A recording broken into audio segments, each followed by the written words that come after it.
महाराष्ट्रात MBA आणि वाचू विशारद या अभ्यासक्रमाच्या प्रवेशाची मुदत CET सेलकडून वाढवण्यात आलेली आहे।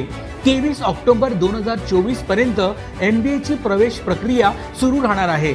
अखिल भारतीय तंत्र शिक्षण परिषदेने तंत्र शिक्षणाअंतर्गत येणाऱ्या विविध अभ्यासक्रमांच्या प्रवेशासाठी 1 महिन्याची मुदत वाढवली आहे। यामध्ये प्रथम वर्ष आणि द्वितीय वर्ष लॅटरल प्रवेशाची मुदतवाढ विद्यार्थ्यांना मिळालेली आहे।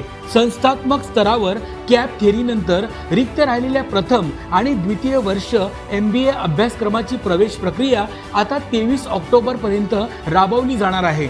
महायुती सरकारमुळे विद्यार्थ्यांना हा मोठा दिलासा मिळालेला आहे।